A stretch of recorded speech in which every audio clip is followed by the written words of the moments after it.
ABC Listen. Podcasts, radio, news, music and more. The perfect target for a serial killer. They know the route, they know the system. They know their victims. I've pushed the curtain back. My God, What's going on? who did this? A former nurse has been charged with murdering 2 elderly people at a Newcastle nursing home. I maintain my innocence. The Invisible Killer, an all-new series by Background Briefing. Hear it now on the ABC Listen app. Imagine it's 2050 and the housing bubble in Australia never burst. Where do we live? How do we pay for it? And what is day-to-day life really like?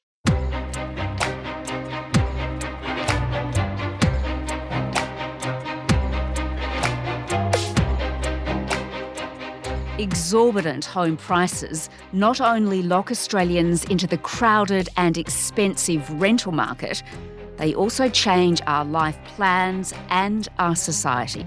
Already, there is growing concern around the world about declining birth rates as people have kids later, have fewer of them, or have no children at all. Demographers are warning that we could be facing a baby crisis in the not-too-distant future. Australia's birth rate drops to the lowest level in half a century. Why are we having fewer and fewer babies? And while there are a lot of contributing factors, unaffordable housing is definitely up there.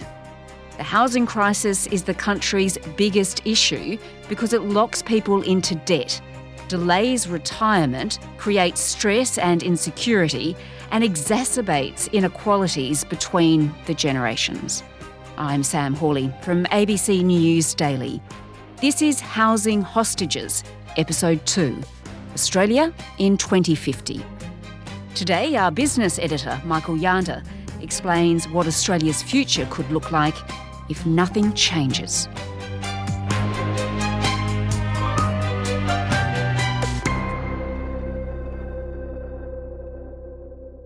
Michael, we know the increasing cost of housing is causing enormous economic pain and really human hardship, let's face it. But the thing is, it's actually changing the way people are planning their lives. Tell me about Michelle. So we've been looking around the inner west mostly, and we're looking for a 2-bedroom apartment. So our producer Cara from ABC News Daily spoke with Michelle. She's a young woman from Sydney looking for an apartment with her partner. They're looking in Sydney's inner west, which is not a cheap part of Sydney, but it used to be 20 or 30 years ago.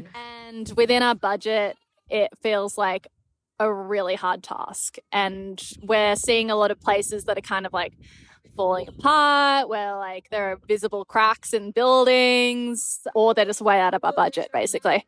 It's just really hard to find a decent place that's within their price range. So what sort of place is she actually looking for? Obviously, she doesn't want a shabby place, but what sort of place exactly? Look, initially they wanted to look for a place that was close to the city, a quick commute in, but those places have just become so expensive that they've moved their search further out. It's been a hard decision.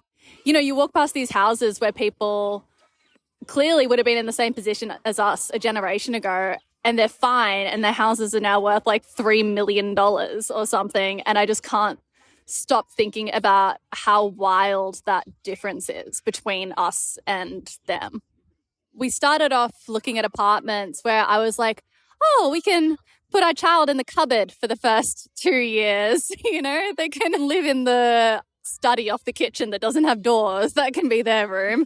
But, you know, I think we are expanding and like really focusing on trying to find even those 2-bedroom places, even though they're a bit further out, to just try and maybe accommodate a baby for the first couple of years. But even then, I think the kid's going to be living a little bit like Harry Potter for a while. Well, now, Sam, no one wants their kids growing up in a cupboard, but with housing, one of the hardest things to afford is space. A lot of first home buyers, if they can afford anything, it's only a 2-bedroom apartment rather than a bigger house or a larger unit. Yeah, things get a bit tight. All right. So the thing is, Michelle's experience is really similar to a lot of young people in Australia who are desperately trying to break into the market. So just paint a picture for me, Michael. What does Australia look like in, say, 10 or 20 years' time if nothing in this area changes? Yeah, Sam, it's a really depressing picture. We're sitting at about 2/3 of households own the home they live in. Mm-hmm. That's down from peaks above 70% back in the 1960s. Wow. But the story's getting much worse for younger Australians. So millennials are the first generation since World War II where less than half of 30 to 34-year-olds own their own home. Roughly 2/3 of baby boomers owned their home by the same age. So that's a big change from 2/3 down to less than half. Yeah. If these trends continue over decades, eventually we may see Australia slip back to where it was before the Second World War with a majority of renters. But in the short term, what it does mean is that many of these millennials and Gen Z are simply abandoning the cities to find more affordable housing in regional areas or in the cheaper capitals. They're also delaying having kids or choosing to remain childless, in part because of the incredible cost of housing. And in the end, we risk ending up with a country where the only young people who are able to afford property and buy a home are those who either inherit one or get a leg up from the bank of mum and dad to get into the market. Okay, so let's just drill down a bit further, Michael, into some of those issues. As you say, some Australians, some young Australians now are delaying or even deciding not to have children. And we know that we have a shrinking population, that we have really low birth rates in Australia right now. So what role is housing actually playing in that decline? Yeah, well, let's look at the numbers. We're actually down to a fertility rate of 1.5 births per woman. That's the lowest on records that go back to the 1930s. Now, there are many factors behind that. We've got women being more educated. Most women, particularly younger women, are in the workforce. Many families that are deciding to have fewer kids. But there is a cost element involved as well. Some of that's time devoted to work, to be able to pay the rent or the mortgage. There's also cost of childcare, the cost of education. Big factor in that, though, is the cost of housing, particularly housing big enough to fit a family of 1, 2, or dare say 3 kids.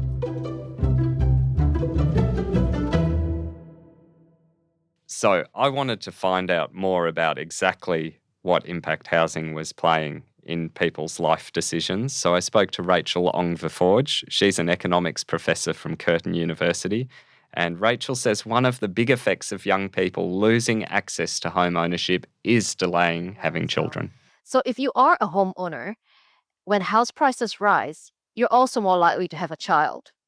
However, these studies also show that if you are a renter, when house prices rise, then you're less likely to intend to have a child. So there is that strong link between housing wealth and family formation. Okay, so a lot of people are either putting off having kids or not having kids at all.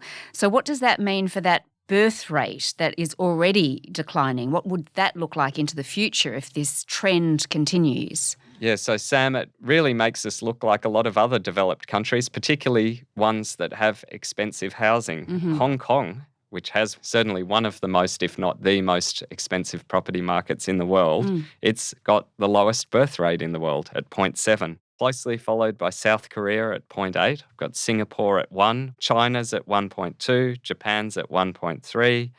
European countries are also up there near the top of that list. Spain and Italy both at 1.2 births per woman. So actually among developed nations, Australia's roughly middle of the pack at 1.5. But into the future, if this trend continues, it's pretty simple maths. You need a birth rate of around 2.1 to replace the population who are dying. So at 1.5, our population will shrink, unless we make up the shortfall with migration, which is what we've been doing. Okay, and there's potential, of course, that it could keep shrinking here as well, like we've seen overseas. What does that mean for our economy and what our society actually looks like? A big change, I would think. Yes, on the positive side, Yes. if the Oh, good. population naturally declines, then some of the housing price pressures might alleviate because there'll be less demand. And that's happened in countries like Japan and Italy that have shrinking populations where they don't have that same migration intake to make up the natural decline in population. But as Rachel Ongveforge explains, in her view, allowing the population to shrink would have other negative consequences for the economy. At a macro level, if you have fewer births today, it means you have a smaller workforce in the future. And that will create a strain on government budgets. That will mean less tax revenue, less people working in the healthcare sector as the population ages. There are all kinds of ramifications here. A growing population's the easy way of increasing demand and growing your economy. It's the easy way of growing business profits because you just have more customers, even if they're not spending more. And that's why, despite the political argy-bargy about the size of the migration intake, we don't really see any of the major political parties, Labor, Liberal, Nationals, Greens, questioning the size of the migration intake in a serious way. So let's assume Australia keeps growing its population via immigration rather than the birth rate, of course, which it's doing already. Even if it's at a slower pace than before, what does that look like? Yes, so unless we make some other changes, it means physical demand for housing will keep going up. And so we're likely to continue seeing a widening gap between people who already own property and the people who don't. You've got young people who are really fortunate. They've got access to the bank of mom and dad. They've got parents who are well-resourced, who own their own homes. They've got parents who are willing and able to help them. But on the other hand, you've got other young people who might grow up in renter households and their parents just don't have the resources to help them into home ownership. So that inequality will just keep transmitting from one generation to the next. So we're not just talking about the young people of today, we're talking about their children, and their children's children.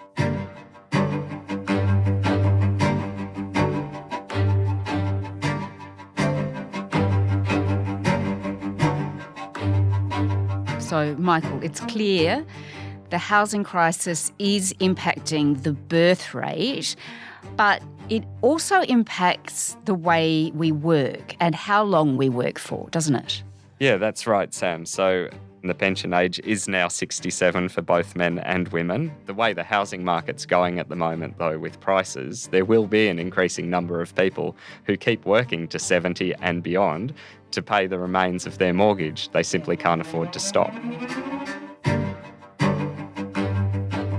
Also, adding to this, Michael, of course, is that people are actually getting their mortgages later and later in life because it takes so long to actually save the deposit.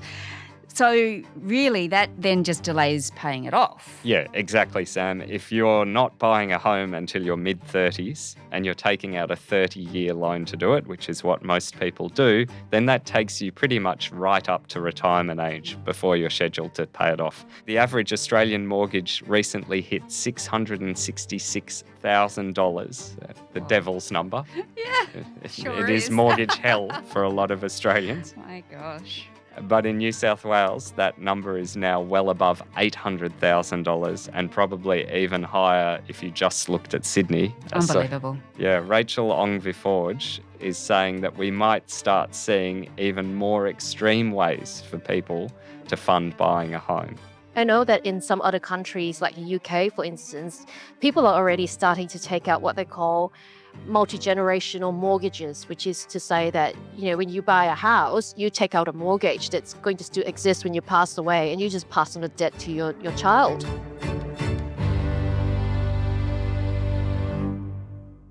The thing is, we all love our jobs, don't we? Sometimes. Sometimes. We love working at the ABC. But ideally, we would like a little bit of time at the end of our careers to relax just a tad, right? Yeah, look, I think most people dream of a comfortable retirement. They want to not stress about their money expiring before they do. And we want to have time and financial freedom to do some of the things that we just didn't have time to do when we were still working and raising kids. Right. And, what does retirement look like in the future if you haven't actually paid off your home? Because right now, of course, people retiring, it's great. They've paid off their home. They go and, have a nice retirement. But, that can be starkly different, right, if you haven't actually paid the mortgage off. Yeah, well, if you've got enough super to pay off the mortgage, you might still be okay. Yeah, right. You can pay down the mortgage and live on the pension. And if you own your own home outright, then you've probably got enough to live on, because the full pension is $572 a week for singles. Mm-hmm. It's $863 a week for a couple, which is not living large. You're not going out partying, not too many overseas cruises, but you'll probably be fine. Yeah. But that's drastically different if you don't own a home and you're living in the private rental market. So according to SQM research, the median, which is the middle rent for an apartment in Sydney, is about $700 a week. The maximum rent assistance you can get on the pension is about $100 a week.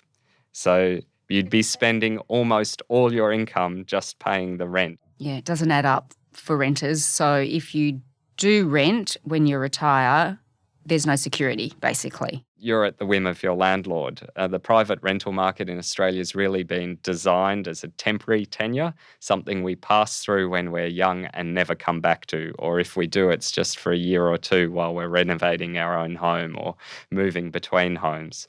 But despite recent reforms in some states around allowing people pets, limiting no-cause evictions, things like that, landlords still have most of the power in the rental contract, particularly compared with a lot of overseas countries, especially Europe. Most leases here just run for a year, and that means tenants can end up being either evicted or face a huge rent increase at the end of each lease period. So many people end up with no choice but to move somewhere cheaper if their landlord jacks up their rent, and that's if they can find somewhere cheaper. Absolutely. But there is, Michael, for some people at least, the option of public housing, right? There used to be. Right. And my mum got a public housing department flat when I was a kid, and she's been there now for over 3 decades. She knows all her neighbours. The flat's not in fantastic condition, and repairs take a long time if they happen at all. But it's decent accommodation at a very affordable cost for her, even on her pension. But the problem is, according to the 2021 census, less than 300,000 households now rent from public housing authorities like my mum does. So that's only about 3% of households. In New South Wales alone, there were more than 63,000 households waiting on the list for social housing, and less than 600 were granted a place in the month of December. So you do the maths on that. It takes a long time to get a spot. So unless there's a much bigger investment, public and social housing is going to remain a very niche solution that really only benefits the lucky few, particularly like my mum who got in decades ago.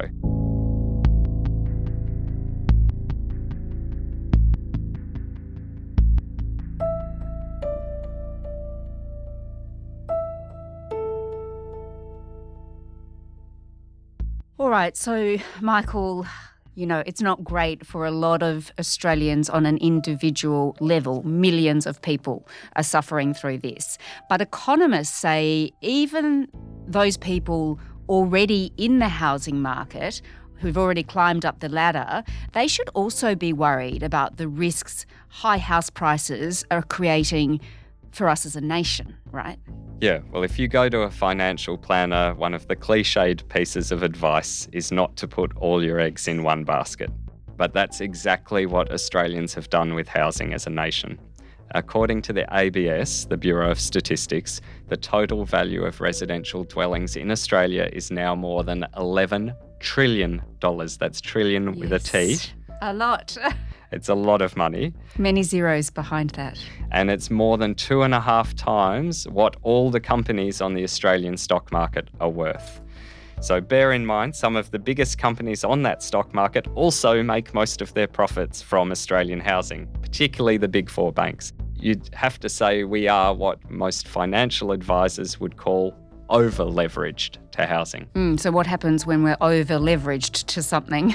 We're extremely susceptible to any economic shocks. So if the cost of the debt that we need to borrow to buy housing off each other rises, that hits us. And we've seen that when the Reserve Bank had to raise interest rates post-COVID to tame inflation, just how much pain that caused to so many households, to their consumption, and therefore to the broader economy.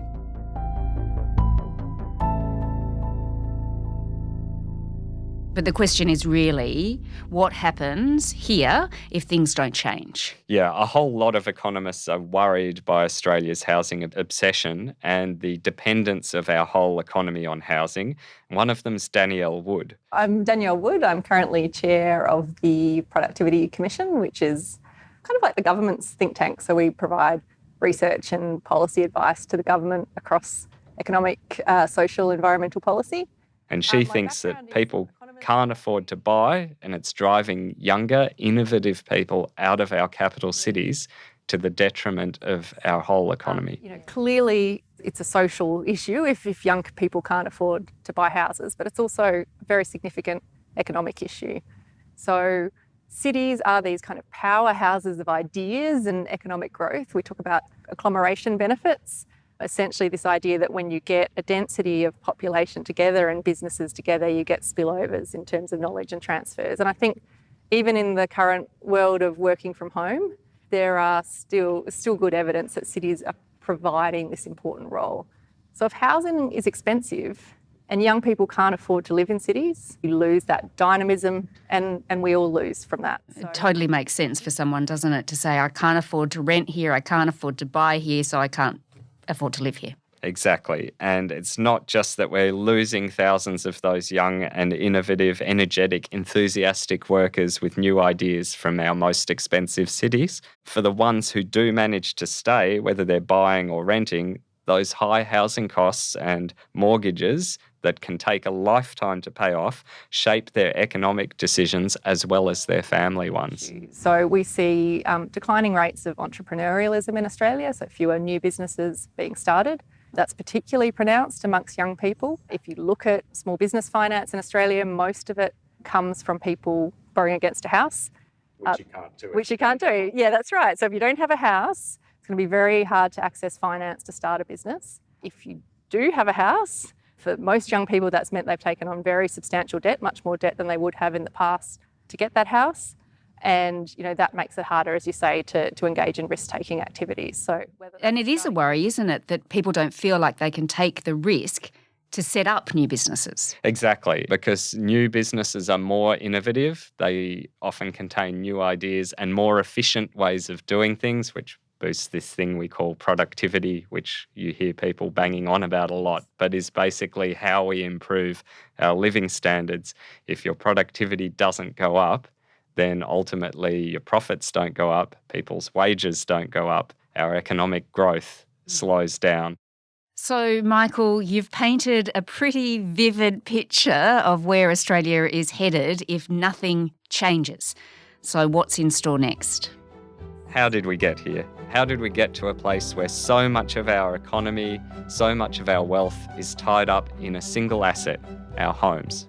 In the next episode, Sam, we get to look at what went wrong and perhaps who's to blame for Australia's housing crisis. Ah, good. Someone to blame. I always like that. All right, look forward to it. Thanks, Michael. Thanks, Sam. That's the ABC's business editor, Michael Janda. He returns tomorrow with Housing Hostages Episode 3, The Blame Game. Our series producer is Cara Jensen-McKinnon. Audio production by Sam Dunn. Our supervising producer is David Cody. Additional production by Sydney Peed and Adair Shepherd. I'm Sam Hawley on Gadigal land in Sydney. Please subscribe or follow ABC News Daily and tell your friends about us. And to get in touch with the team, email us on abcnews@abc.net.au. Thanks for listening.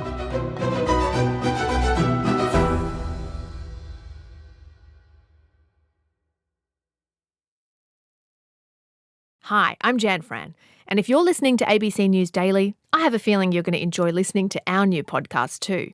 It's called Conspiracy: War on the Waterfront, and it'll take you behind one of the biggest industrial showdowns in Australia's history. We're talking about that day in April 1998, when security guards wearing balaclavas and wielding Alsatians kicked 1,400 workers from their jobs on the docks. What led up to that moment? Almost has to be heard to be believed.